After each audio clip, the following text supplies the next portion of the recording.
Christine, welcome to Master of Achievement podcast. Wow, thank you so much for having me. Guys, Christine is literally my twin. We are both As pregnant. you can see, yes. She shares the same birthday as me. She also launched business around the same time as me, and Yeah. life has been lifing at about the same Right. rate. And Yeah. so I'm so excited to have you on the show because there's so much that I want to get into. I feel like your life is so varied, so dynamic, and there's so much to share. Yeah. So let's unpack it. Let's unpack Let's it. unpack everything. When you reflect on Christine 8 years ago, that's when we first met, 8 years ago. Yeah. How do you see the woman sitting here now? Yeah. It's totally different. Like the moment that I met you, which was probably 9-10 years ago. Yeah. And then like we last spoke probably 8 years ago. Yeah. We were at totally different phases in our lives with, different friendships, different relationships, different career goals. And yeah, even like in the last 5 years, like so much of that has changed. Yeah. And I think for both of us as well, like perhaps it's, in the stars or perhaps, fate. But I do think within the 5 years, we've really learned more about ourselves and loved ourselves more. Yeah. And that reassurance and that security has landed us to where we are today. Yeah. Entering motherhood, being in healthy relationships and great friendships. And also launching your business. Yes, and that too.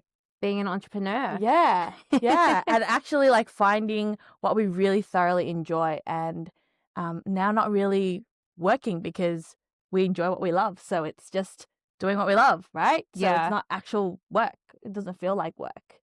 I remember when we first met and we really bonded over where we were in that time of our lives. We were in a place where we weren't really fully satisfied or happy, or we felt like where we were in our relationship and also in life, I would say, subconsciously. And even now looking back at the pieces kind of really fall together. We were playing small. Yeah. In life.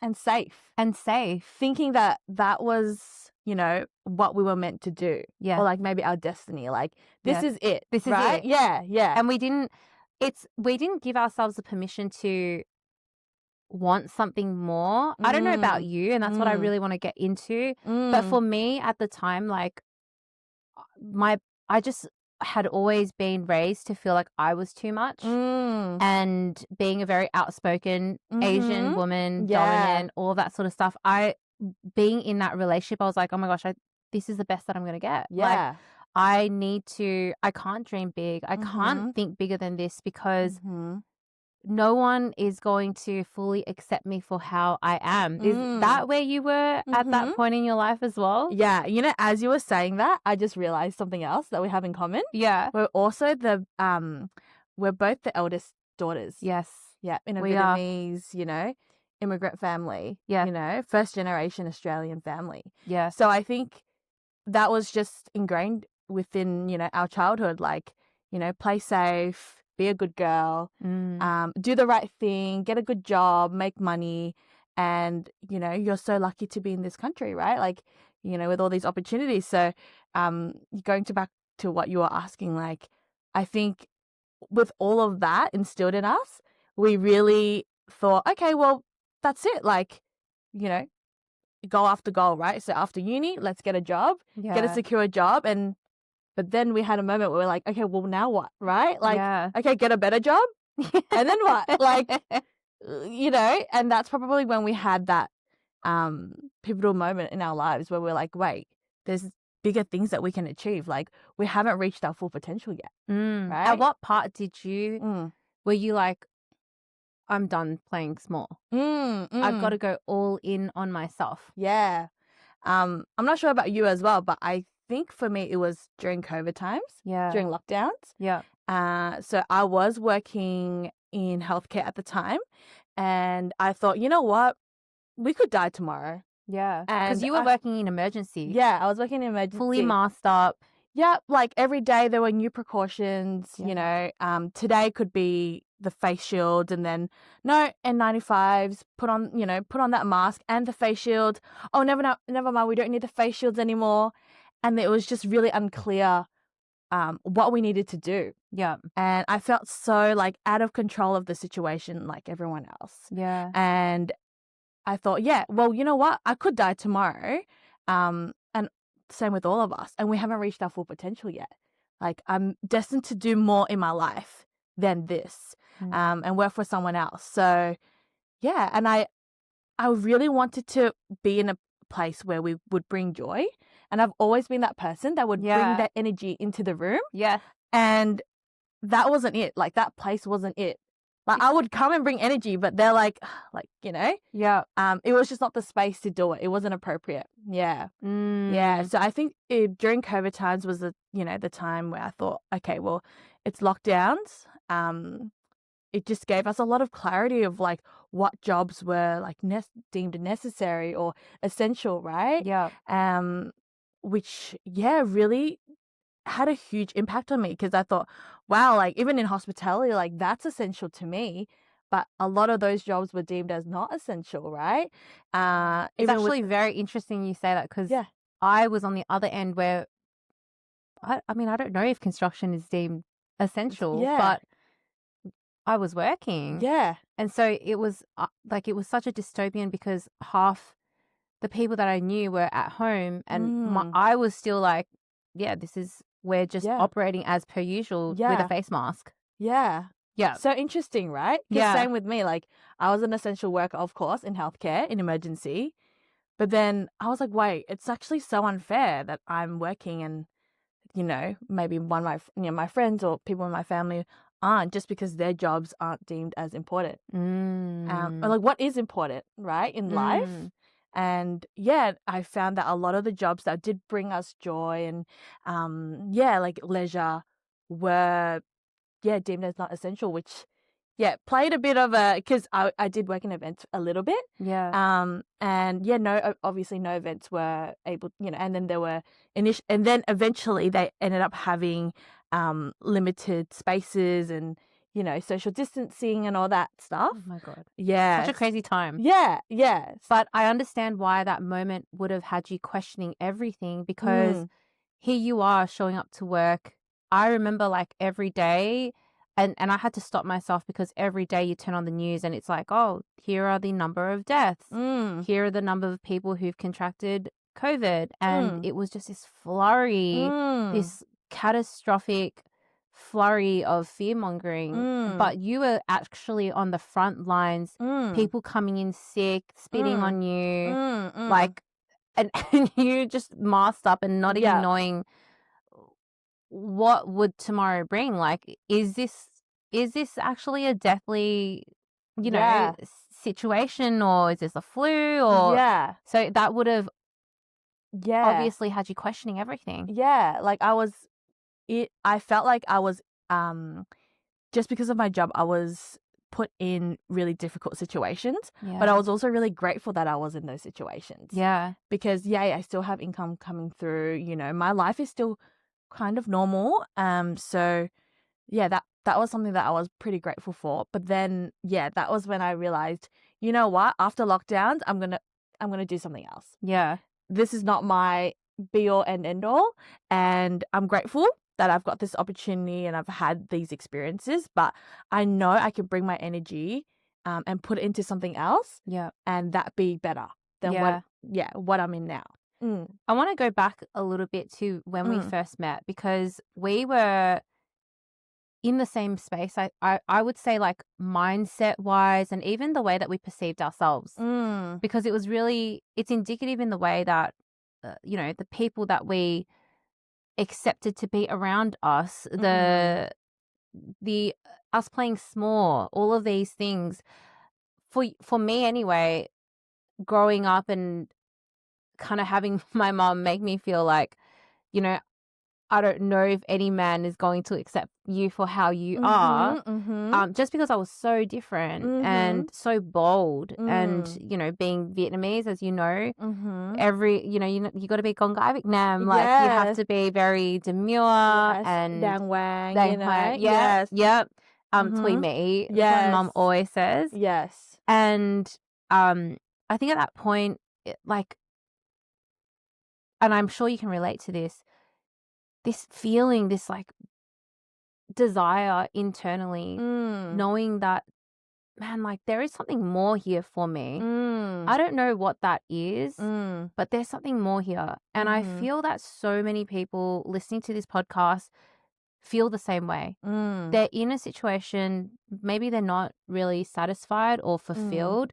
They know that there is something bigger out there, but they just don't know what that actually is. But then I also truly believe that the way we are in relationships is also the way that we treat our careers, which is also the way that we choose to live life. So for you, how did you break out of or snap out of that moment where you, like, I know that COVID allowed you to have that catalyst of like, I'm going to do something really different. But then the moment of actually doing it, there would have been a lot of barriers and obstacles mentally for you. Like, what was that and how did you overcome that? Well, that is actually something that happened in my in my high school times. So growing up in primary school, I was a very shy kid. Was exactly what I, followed everything by, with the family rules, by the book.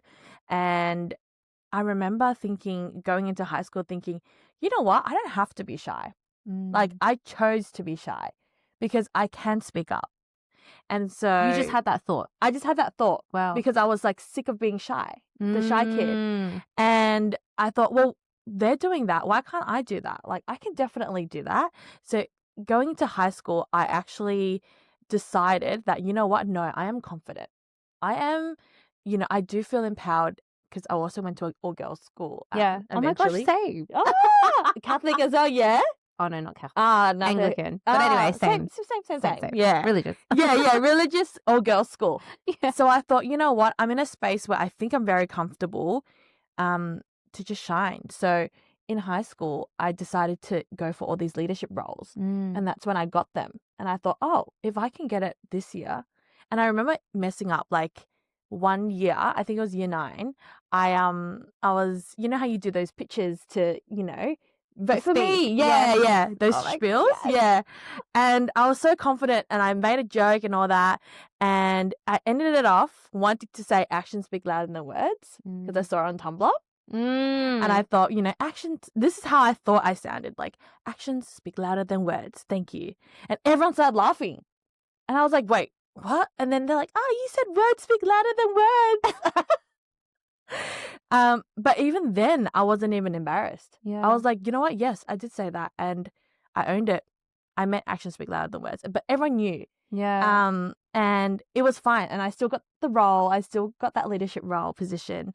So in high school, I felt really empowered by the people around me and just like the programs that, that they had in school.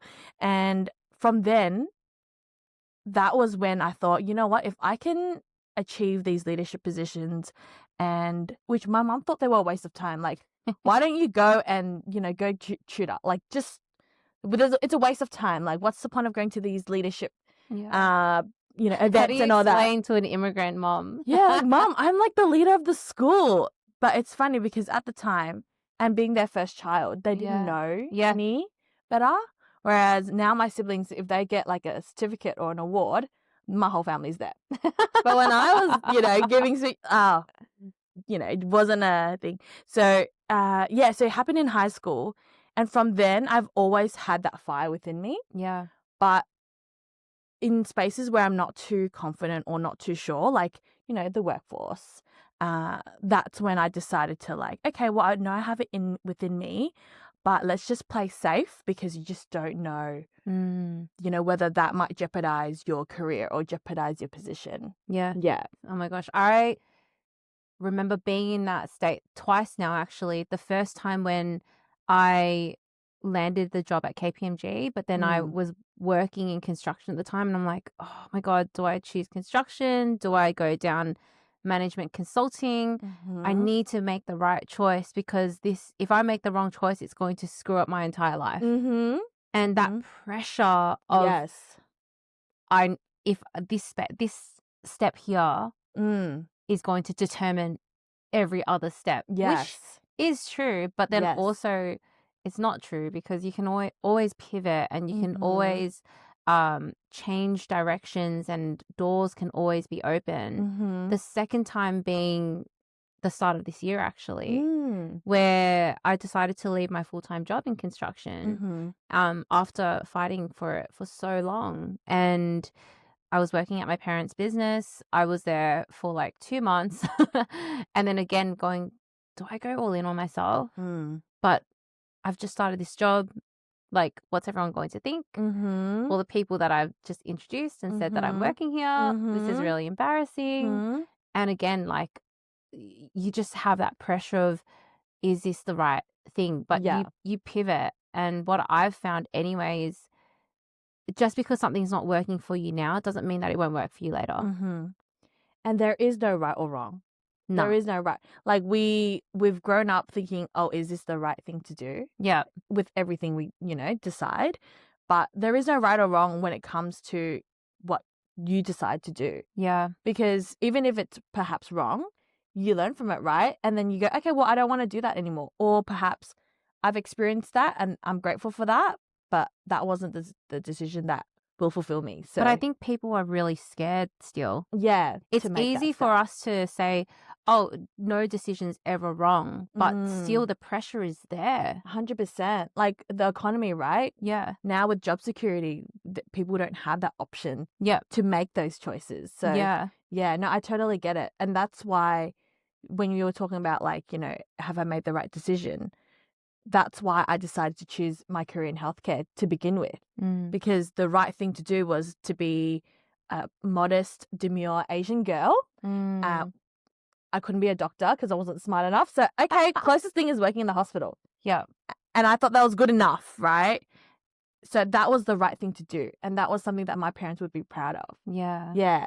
So, yeah. And then, so, the evolution of me thinking, being demure, okay, never mind. We can be confident and still okay. And then working in healthcare, but okay, we don't have to work in healthcare to make our parents proud. And then, And also, it doesn't, just because you're not working in healthcare, it doesn't mean you can't still do the functions of what you used to do. Exactly. Because that's also something that I say a lot to my clients, where, especially in corporate or like in corporate structured places, a lot of us get so attached to the title. I definitely fell into that trap. 100%. Me But too. in at the time. this current economy, and we're so lucky and blessed that the economy is so fluid now, it's less about the title and more about the function and the outcome that you can bring to a space. Yeah. Right? Yeah. And then now, just like the impact that you make on people. Yes. Yeah. No matter what job it is. Yeah. I want to divert a little bit, because you've just become a mom. Yes. Well, you're a mom to be. Yes. Tell me about, like, you starting a business, you juggling motherhood, or even motherhood being a consideration. Because I know for me, for the longest time, like that, I actually think once I got married, the pressure of like, oh my gosh, I'm actually nearing 30 soon. I need to have kids. Like, I'm not ready. It's actually so unfair that I have to pause my life to bring a child into this world, which I know is such a beautiful experience. But for me, I kind of was like, why can't my husband have the baby? Like, I want to actually work. He's just chilling at home. Yeah. And I know that because my career meant so much to me, the thought of having a child a few years back or even last year was just, I couldn't. I just felt like I wasn't ready. Yeah. Was that something that you kind of went through as well? How did you navigate that? Yeah. So deeper than that, I've always wanted to be a mum. I feel like I've been ready since I was 12. Oh my God. Yeah, because I've got 3 siblings. Yeah. And a whole bunch of cousins, and I've always been around kids. So that part, I always knew I wanted to be a mum, and I was ready. Changing nappies, teething, the evolution of, raising a kid, like sleepless nights. I understood that. Yeah. But I was on the same wavelength as you. If I start this business and now that I'm married, okay, wow, I've got to be a housewife. I've got to be, a good boss. I've also got to be a good mother. So how do I juggle all these expectations that the world has probably put on me? But the moment that I felt, okay, you know what, I can do it all, is I've always been able to juggle a bunch of different things, like work my full-time job, do a side hustle, and that side hustle has, transitioned into my full-time thing. So if I can, and I've worked in emergency, if I can work in emergency, I can handle anything. Yeah. And so the moment where I thought, okay, you know what? I can do this. I can take on motherhood and still run a business, but it is a lot. Was probably a year ago when I was speaking to my husband, like after our honeymoon, all that. He was the one who was encouraging me because he's always wanted kids. Yeah. And a funny story is when I first met him, he was like, "Oh, how many kids would you like?" I'm like, "Wait, sorry, what was your name again?" Like, Sorry, let's just take 10 steps back, boy. Hold up. Yeah, ring first, all that. But he's always wanted kids. Yeah. And if it was up to him, he would have had kids ages ago. Yeah. But, timing and all that. And he is very like, let's just do it. Let's just do it. And then, it'll all work out. But I've never believed it thoroughly. Yeah. And I think maybe you as well, like we are very structured, with how we want to forecast things and like plan things in life. And so I was never ready in that sense. I don't think I could ever schedule being a mother in, if I wanted my career to flourish. But I think with his encouragement and then me realizing, you know what truly matters, right? Turning 30 now, we're married now, we've got a house, and career's actually going great, and it'll always come. And that's one thing he always reminds me, like money will always come. Yeah. And you can, I'll support you, and just having someone there who will, support me through this whole journey has really helped. Like, and same with you, like your husband's probably like, yep, I've got this. Like you can still do your work on your career. Yeah. And we can still have a family, and it's all, I think for me, it was very ironic because I was contradicting myself. Like, because I'm known for being able to manage everything. Yes. Like a few years back, I was like working full time, studying full time uni. Yeah. I was running an association. I was still going gym, still managing my social life, still flying back from Sydney to Melbourne to see my family. Having time for myself, having time for my husband. So like, actually, that was something that I really was so proud of, being able to manage so many different elements in my life. But then like thinking about then introducing a family, I know, taking that time out to do that, I just didn't think that I could do it. Yeah. And even I'm like, when is the right time? Like, I don't know when. And I think something just like, I think for me, the switch was start of this year when I quit my job, and it definitely was not the right time to, I mean, like logically, right? It's not the right time to get pregnant. Yeah. And I wanted to set up this business before I got pregnant. I wanted to have some kind of stability before I introduced this variable that I have like literally zero control over. Yeah. But then I just kind of had this moment to myself. I remember like being in bed, I was feeling sorry for myself because I'd quit my job and I quit working with my parents, and I was like, oh my God, I just, changed jobs again and I don't have any stability. I was like, I kind of just like zoomed all the way out and realized that's Stephanie. My life is always dynamic. Yes. And things are always changing. Yeah. And even if I do launch the business, like what is considered stable? Yeah. What is considered a good point to get pregnant? Yeah. And like, then I realized, no, my life is actually just always going to be like this. Yeah. Yeah. And I remember like reading this sentence in David Goggins' book, and it really changed my perspective on everything. Instead of considering something as like, oh my gosh, this is a new thing, just accept like this is your new normal. Yeah. If this is your new normal and you can't change it, how would you act? How would you move? Because you wouldn't be focusing on that as the issue or the barrier or the obstacle. If you just accepted, okay, the baby's here now. Yeah. I'm How still do we going to make it do the work? business. Yeah. How do we move forward? Like, how do we, Exactly. yeah. And I think Exactly. that's the moment that applies to that COVID time. Because Yeah. there were new normals every day or every week, Yes. right? You know, with the social distancing, the lockdowns. But I think I went through the exact same journey as you, because, you know, you always have that doubt. Oh my goodness, I'm now going to have an extra variable that might push me back from, you know, being able to achieve what I was meant to achieve with my business. But what if it works? You know? So yeah, like, you know, similarly to what we were saying before, sometimes there is no right or wrong. You just have to just accept the situation and move forward. Yes. And I think with timing wise, like, we deep down know that it's the right time. Yeah. It's fine. Yeah. We've got our whole lives ahead of us. Like, Yeah. And we don't have to put that on hold, Yeah. you know, just so that we can build our careers or, you know, build our futures and homes and families. And honestly, that's the mindset that I've brought into this pregnancy as well. Because I'm still going gym, still doing all the things. I am very lucky, touch wood, that like I haven't been feeling sick and all that sort of stuff.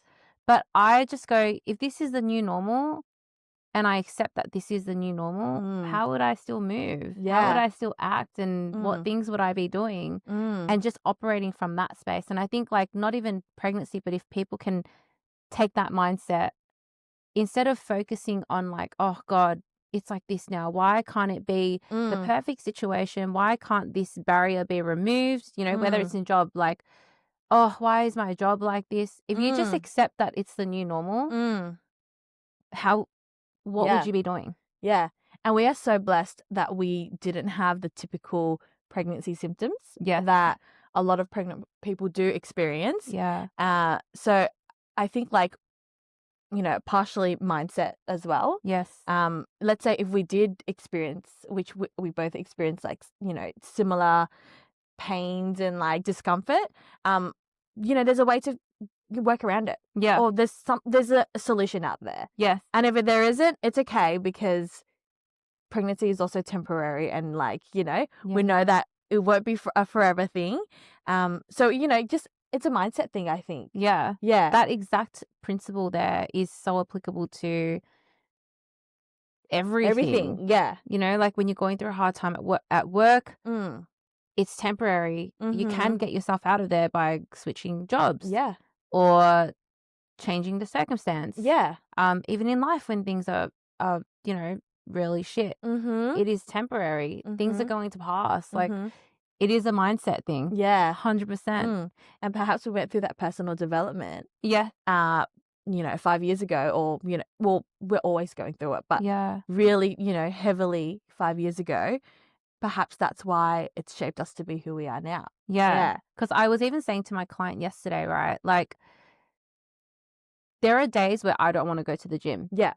But honestly, it's not because I'm pregnant. Yeah. Because when I wasn't pregnant, I still did it. Yeah. I still had these conversations with myself about like, oh, I'm tired. Like, maybe I should do this and I'll be more productive if I didn't go to the gym. And like, I still have the same dialogue. Yeah. It's like not even because I'm pregnant. Yeah. And that's actually the moment when I realized a lot of it is mindset, actually. Yeah. Of course, like sometimes it can actually be because there are physical barriers. But like in my case anyway, I've just realized that a lot of this is mindset. And I think what we have in common is we don't use our pregnancy as an excuse. Yeah. Yeah. All my friends try to make that an excuse. Like, oh, okay, let's wrap it up now. I think you're tired. Like, no, I'm not tired. Just because I'm pregnant. Yeah. I'm still functioning. I've got energy, and I can still do it. Yeah. I'll let you know when I'm tired. Yeah, exactly. Obviously, the journey of entrepreneurship is not for everyone. I think the biggest thing anyway, for me with entrepreneurship is that more than running a business, it's just self-development on friggin' steroids. Mm-hmm. It really brings out all your limitations. The limitations of your business is a projection of the limitations you have on yourself. Mm-hmm. And the biggest one is self-doubt and that fear. A lot of people like the idea of having a business, but then as we start to do business, as we start to put ourselves out there, do the proposals, do the quotes, get rejected and all of that sort of stuff, like it's tough. Hey, quick moment before we continue. If this episode is really landing and resonating with you and you realize that you're ready to take that next level, this is your sign. I only take 5 one-on-one coaching clients at a time, and the waiting list for March 2026 is open right now. If you're tired of feeling stuck and disconnected and unfulfilled with your life, and there's so many goals and dreams and things that you want to achieve, if you feel like you're stuck in the same patterns and constantly questioning and doubting yourself and you're sick of it, you're over it, you want to change, you want to rebuild momentum so that you can have the life, the career, the business, the mindset, the leadership that you deserve, this is your sign. You can join the waiting list at www.stephanienewin.com.au or click on the link in the show notes below to apply. All right, let's get back to the episode.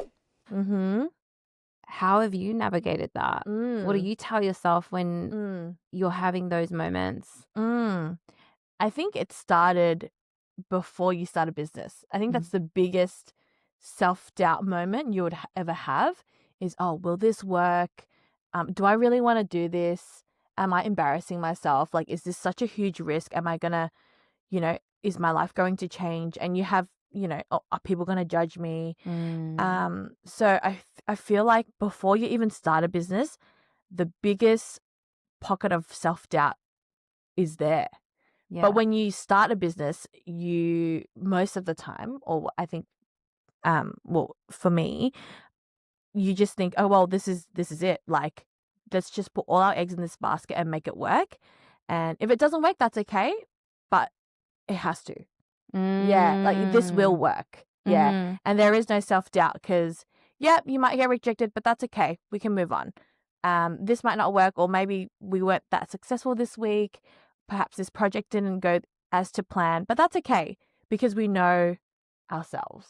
But for the person who wants to start a business, they make the Instagram page, they do all that sort of stuff. Yeah. And then they sit there, they go, well, where do I find my first client?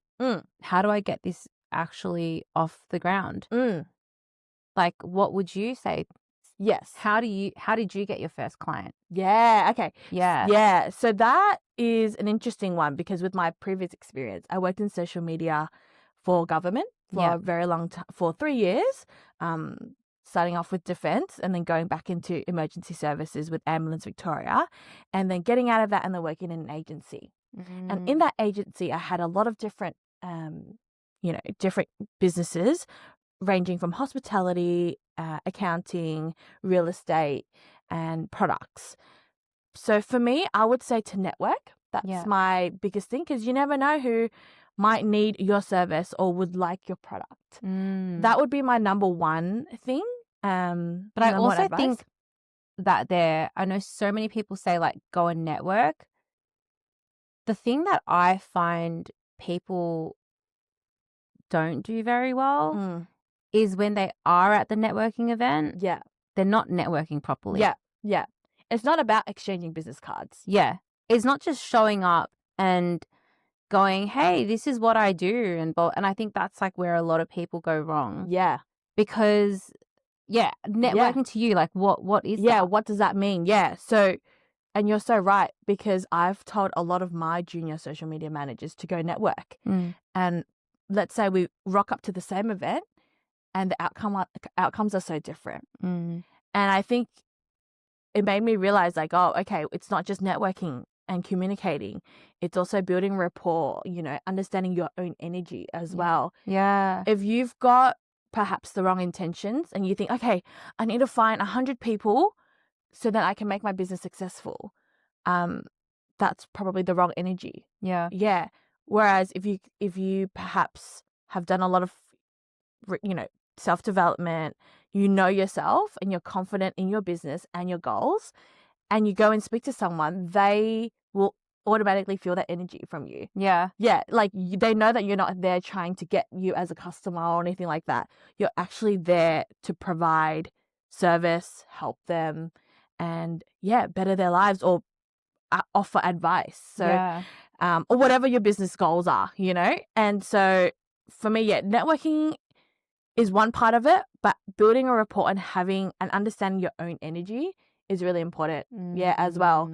Because it's not just about building a rapport with someone and being all chummy and speaking to them every day and, thinking, okay, well, I'm locked in this client. Yeah. This is great, because even if you have a relationship with someone, that doesn't mean that they will be a returning client or they will be a secure client for you. Yeah. I love that, because I think so many people lose sight of that. They go, well, I just spoke to this person, so why didn't something come out of it? Yeah, I did the proposal. I did all the steps that you told me to do. Yeah. But that's not the point. Yeah. And the thing is, building a relationship, just like dating, you don't, well, I don't know, maybe like 1 or 0.5% of people do this, where they meet on the first day and they're like, yeah, you're the person I want to marry.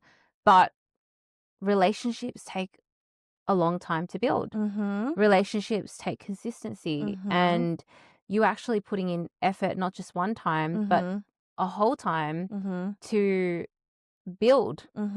And I think it's the same with business, right? Like, and this is one thing that I learned from my coach, actually, because when I was out there doing a lot of coffee catch, I was like, oh yeah, this one didn't really land, or this one I kind of felt like there was no opportunity here. And he actually said something to me which really stuck, where he goes like, business is long term.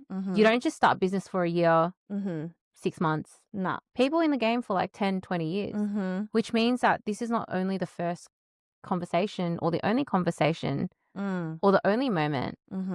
Like, there will be 10 years of opportunities if you nurture genuinely this relationship. Yeah. So it's, when I mentioned about energy and then you mentioned effort, it all comes down to investment. Right? Like investing in yourself, investing in your business, and investing in these relationships, whether it's, your personal relationships or your, corporate relationships, and just investing in people's lives and understanding what they really want or need. Yes. Yeah, because they might not tell you initially. Yes. But I was going to say that as well, because I had this exact conversation with my client yesterday. I'm like, in life, this is also something that I really love from an interview that Cardi B had with Jay Shetty. She goes, man, how nice is it when a man studies you? And then apply that to business. Like, how beautiful is it when someone comes to you and they've studied you and your business, and they see you like on a deeper level than how you see it. When you feel seen, not just from the surface level things that you're putting out, but like the unseen, the unspoken things, but someone can actually see that. That's when a real special, magical, like long-term relationship, business relationship flourishes. Yeah, 100%. And I think that's where if you are genuine and true to yourself, people will see through it. People see, people. You feel when people are off. Yeah, exactly. If someone comes to you and they're like, oh, you should buy 100 of my products. You probably won't buy it. But if they remember a conversation that they've had with you like 10 years ago, go and say something like that, like, oh, I actually think that this product would really help you in your life or whatever. You're like, oh, you remember that? Like, that meant so much, Yeah. So yeah, I 100% agree. What advice would you give to someone who is building a business, but also tying too much of their worth to the their business? Yeah. I've known of people that do that and that have done that, and it can quickly people, like I mentioned, people will see through you. Let's say you want to hire a bunch of people to work for you because you know that this is going to scale the business, but you haven't put in that work, they will see through it. And I think that's really important that, it's always important to do some sort of reflection and take a step back. And because having a business, you think, okay, well, it's go time. All right. We need to achieve all these goals, perhaps by financial year, perhaps by end of year. But if you take a step back and really reflect on yourself and see, okay, well, where are the places that I need to grow and I need to develop in order to make this work, it will pay off. Because if not, and you put all your baskets into, all your eggs in that basket and in your business and think, okay, well, that's how I'm going to make it work. And I know that sounds kind of hypocritical to what I was saying before, but if you've just focused on your business and nothing else, no relation, your relationships, your friendships, your staff, the culture of your business, it will bite back. Yeah. And like I say, people will see through you, not just your people internally with, people in your team, but also externally as well.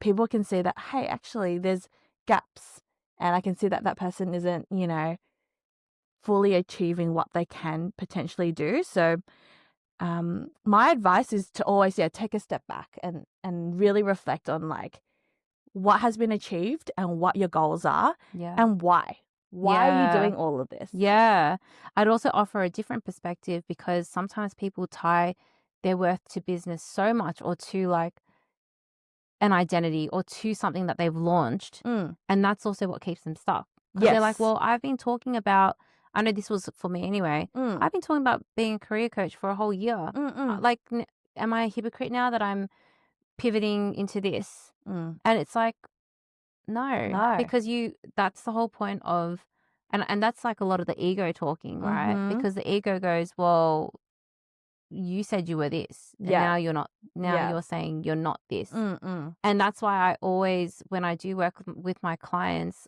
it always starts with a why. It doesn't matter if it's in your business, in your personal. It's like, why are we here? Why are we doing this? Because consistency doesn't mean sticking to the same literal thing over and over and over again. It doesn't mean me having to call myself a career coach for 20 years. But deeper than that, what am I actually doing? Transforming mindset. Activating people. Activating businesses. So it doesn't matter what the title is. But it's actually how I'm doing it and why I'm doing it. And if you keep, let's say hypothetically, if you would keep saying that you are a career coach and that's all that you are, and you are nothing else in life, everything else will fall back onto you. Oh my God, 100%. Right? And then the burnout of being a career coach will end up being oh, was that really worth it? Because I just lost everything else around me, and I lost sight of, being a good daughter, wife, friend, all that. Because I was so focused on this business. Because I've seen that happen to a lot of people in my personal life as well. They would put all their eggs in their business basket. Well, they just limit themselves, right? They just focus too much on this. And think, no, I have to do this to make it work. And I have seen it not work. And now they, they're burnt out, or they've had to pivot, but they don't know how, because they've lost relationships, or they've lost sight of who they are. And their personal development as well. And, all the other things that, let's say family, that makes friends. life. Exactly. Oh, I really agree with that, because that's the whole ethos of why I do what I do. I just don't believe that we should limit ourselves to just flourish in career, or just flourish in health, or just, because I truly believe that if you understand the deeper meaning behind why you do everything, every aspect of your life flourishes. Because the way you treat yourself is how you expect your partner to treat you, how you treat your partner, then how you treat business, or how you show up at work, how you treat your health. It's like a whole holistic thing. 100%. And that's why there's a like in health, it's the biopsychosocial model, right? Oh, I So don't know it's about like what is this? so like biology, psychology, and socially, it all correlates. So, and that's like the number one thing with like learning about health, you know, is it all correlates biologically, right? Like physically, if you are well, usually psychologically you're well too. Psychologically, sorry.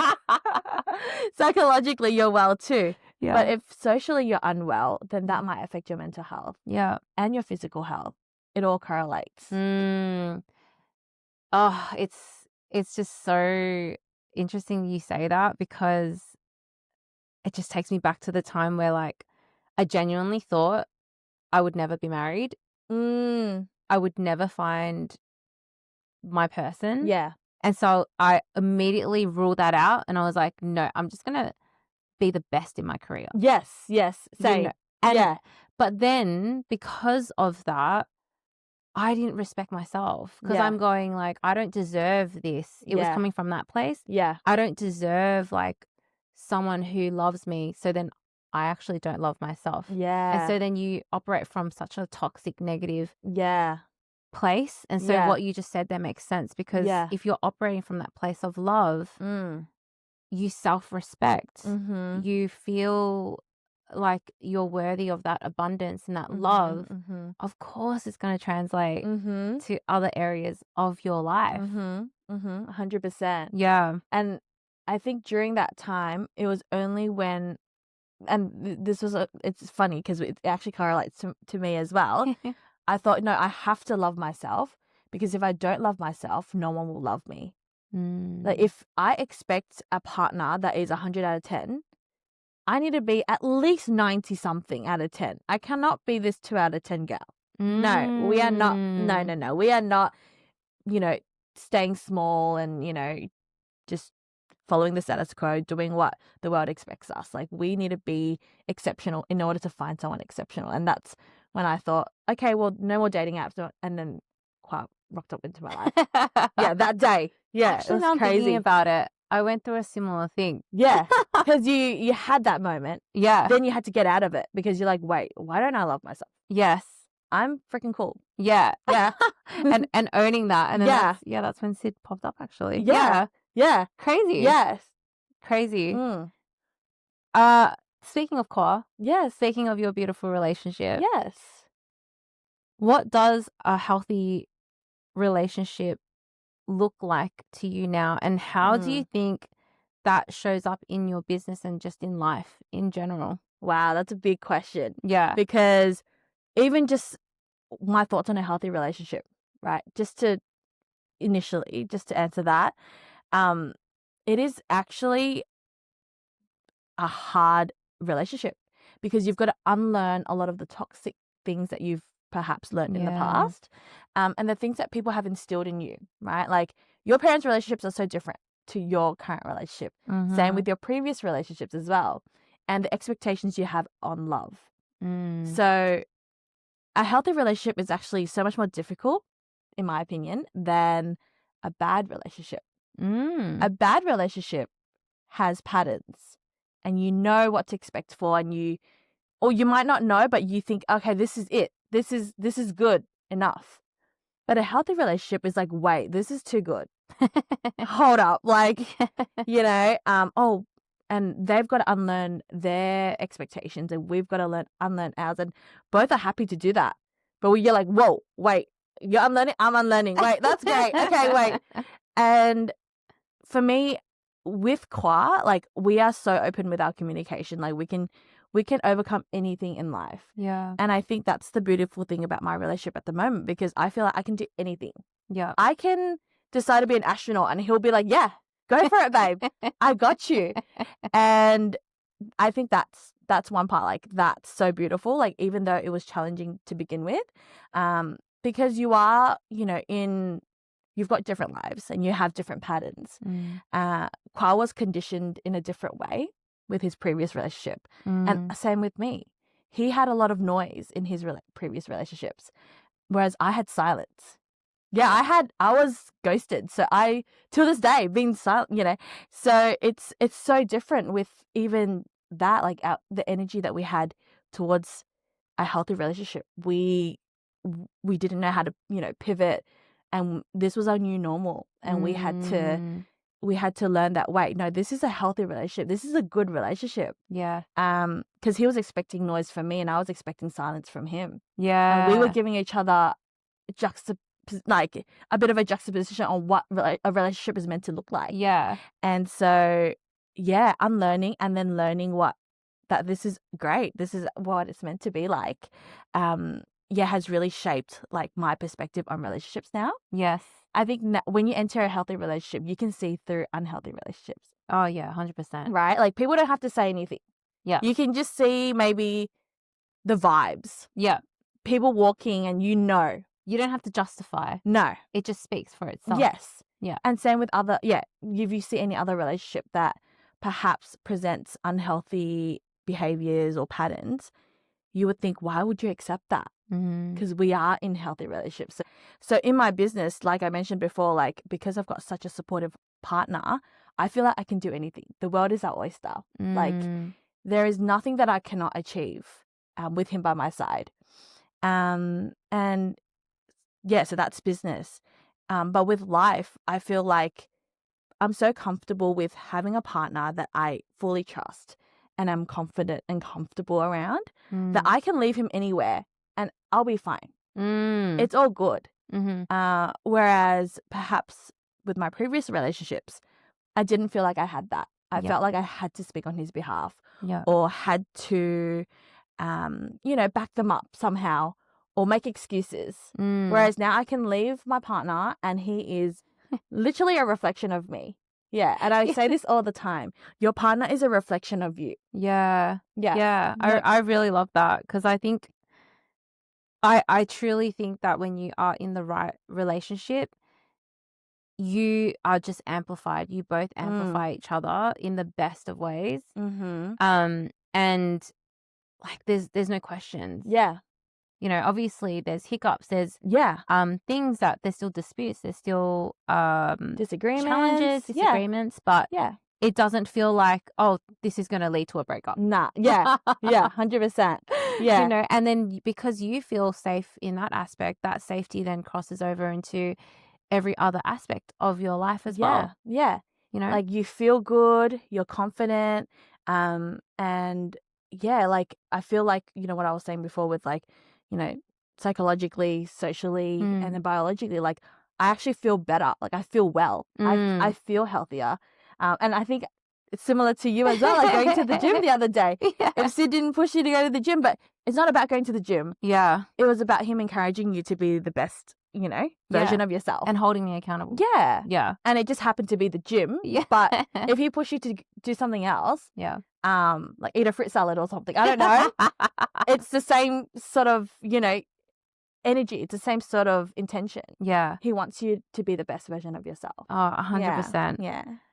I wanted to end the episode with this last question. And I think that it's a beautiful summary because when I've always had this obsession with achievement. I think that it changes throughout life. And I am always so curious. So I love having people on and understanding like what drove their achievement, and why or where have they been able to develop this mindset? What are the stories? What are the experiences that have been able to shape them to continue to achieve? And achievement is so personal to each person.